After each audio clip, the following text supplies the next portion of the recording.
ഇപ്പോൾ ഡൽഹിയിൽ പ്രതിരോധ മന്ത്രി രാജ്നാഥ് സിംഗിന്റെ നേതൃത്വത്തിൽ നിർണായക ചർച്ചകളും യോഗങ്ങളും തുടരുകയാണ്. കര, വ്യോമ, നാവികസേന മേധാവിമാർ ആ യോഗത്തിൽ പങ്കെടുക്കുന്നുണ്ട്. പെഹൽഗാമിൽ നിന്ന് ആഭ്യന്തരമന്ത്രി അമിത്ഷാ ഉടൻ ഡൽഹിയിലേക്ക് തിരികെ എത്തും. വൈകിട്ട് 6 മണിക്കാണ് സുരക്ഷാ കാര്യങ്ങൾക്കായുള്ള പ്രത്യേക മന്ത്രിസഭാ ഉപസമിതിയുടെ യോഗം പ്രധാനമന്ത്രിയുടെ വസതിയിൽ നടക്കാൻ പോകുന്നത്. നിർണായക തീരുമാനങ്ങൾ എടുക്കാൻ പോകുന്ന മണിക്കൂറുകളിലേക്കാണ് ഡൽഹി നീങ്ങുന്നത്. ബി ദിലീപ് കുമാർ ന്യൂസ് ഡെസ്കിൽ നിന്ന് ഒരിക്കൽ കൂടി ചേരുന്നു. ബി ദിലീപ് കുമാർ, ചില റിപ്പോർട്ടുകൾ സൂചിപ്പിക്കുന്നത് പാകിസ്ഥാൻ അവരുടെ അതിർത്തി ഗ്രാമങ്ങൾ ഒഴിപ്പിക്കുന്നു, അവിടെ നിന്ന് ജനങ്ങളെ സുരക്ഷിത കേന്ദ്രങ്ങളിലേക്ക് മാറ്റുന്നു. ഏതെങ്കിലും തരത്തിലുള്ള സൈനിക നടപടി ഇന്ത്യയുടെ ഭാഗത്തുനിന്നുണ്ടായാൽ അതിനെ പ്രതിരോധിക്കുന്നതിന് വേണ്ടിയാണ് എന്ന് സ്ഥിരീകരിക്കാത്ത റിപ്പോർട്ടുകളുണ്ട്. പാക് മാധ്യമങ്ങൾ അങ്ങനെ റിപ്പോർട്ട് ചെയ്യുന്നുണ്ട്. എന്തായാലും ഡൽഹിയിലെ ഇനിയുള്ള മണിക്കൂറുകൾ നിർണായകമാണ്. പ്രധാനമന്ത്രി നാളത്തെ അദ്ദേഹത്തിൻ്റെ മറ്റ് സന്ദർശന പരിപാടികളൊക്കെ ഒഴിവാക്കി ഡൽഹിയിൽ തന്നെ തുടരുന്നു. ഒപ്പം പ്രതിപക്ഷ നേതാക്കളെ കാണാൻ പോകുന്നു എന്നൊക്കെയുള്ള വിവരങ്ങൾ വരുന്നുണ്ട്. മുൻകാലങ്ങളിൽ പുൽവാമയിലെ ഭീകരാക്രമണത്തിൻ്റെ സമയത്തും ഉഴിയിലെ ഭീകരാക്രമണത്തിൻ്റെ സമയത്തും നമ്മൾ കൊടുത്ത മറുപടിക്ക് അപ്പുറത്തേക്ക് തിരിച്ചടി ഉണ്ടാകണമെന്ന് പൊതുവെ ആവശ്യം ഉയരുന്നുണ്ട്. രാഷ്ട്രീയ കക്ഷികൾക്കൊക്കെ അപ്പുറത്ത് വലിയ ആവശ്യം ഉയരുന്നുണ്ട്. അതൊക്കെ കണക്കിലെടുത്തുകൊണ്ടുള്ള തീരുമാനങ്ങൾക്ക് സാധ്യത വളരെ കൂടുതലാണല്ലേ?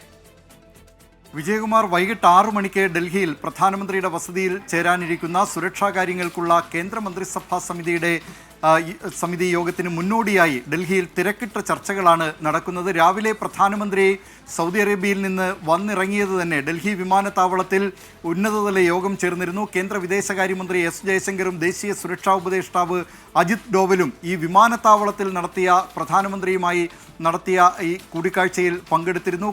സ്ഥിതിഗതികളൊക്കെ ദേശീയ സുരക്ഷാ ഉപദേഷ്ടാവ് അജിത് ഡോവൽ വിശദീകരിച്ചു. ഇത് വിദേശ രാജ്യങ്ങൾ നൽകിയ പിന്തുണ സംബന്ധിച്ചൊക്കെ കാര്യങ്ങൾ, അതുമായി ബന്ധപ്പെട്ടതും നയതന്ത്ര തലത്തിലുമുള്ള കാര്യങ്ങളൊക്കെ, പ്രാഥമികമായ കാര്യങ്ങളൊക്കെ കേന്ദ്ര വിദേശകാര്യമന്ത്രി എസ് ജയശങ്കർ പ്രധാനമന്ത്രിയെ ധരിപ്പിക്കുകയും ചെയ്തു.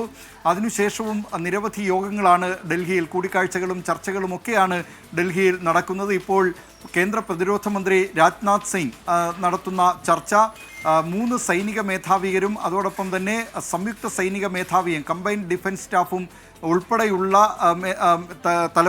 സൈനിക തലവന്മാർ പങ്കെടുക്കുന്ന ചർച്ചയാണ് നടക്കുന്നത്.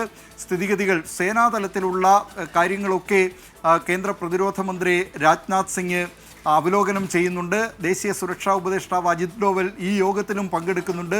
ഇതിനുശേഷമായിരിക്കും വൈകിട്ട് ഈ 6 മണിക്കുള്ള യോഗത്തിൽ നിർണായകമായ തീരുമാനങ്ങൾ എടുക്കാൻ പോകുന്നത്. കേന്ദ്ര ആഭ്യന്തരമന്ത്രി അമിത്ഷാ അല്പസമയത്തിനകം ശ്രീനഗറിൽ നിന്ന് ഡൽഹിയിലേക്ക് തിരിക്കും.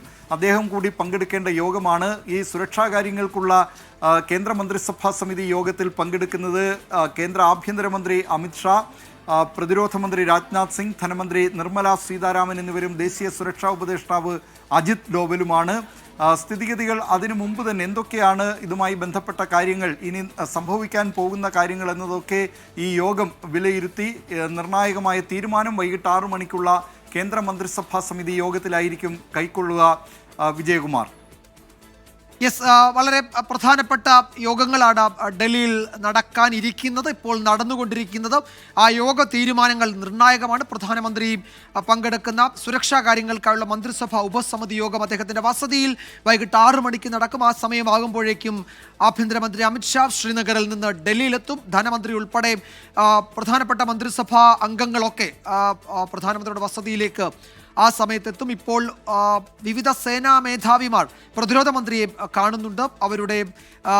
അവരുടെ ഫീഡ്ബാക്ക് പ്രധാനമന്ത്രി സുരക്ഷ സംബന്ധിച്ചുള്ളത് പ്രതിരോധ മന്ത്രിയെ അറിയിക്കുകയാണ്. അതൊക്കെ ആയിരിക്കാം വൈകിട്ടത്തെ യോഗത്തിലേക്ക് ഈ മന്ത്രിമാർ എത്തിക്കുന്നത്. അതിൻ്റെ അടിസ്ഥാനത്തിലായിരിക്കും കൂടുതൽ നടപടികൾ ഉണ്ടാവുക. ബി ദിലീപ് കുമാറാണ് സമഗ്രമായ വിവരങ്ങൾ നൽകിയത് ന്യൂസ് ഡെസ്കിൽ നിന്ന്.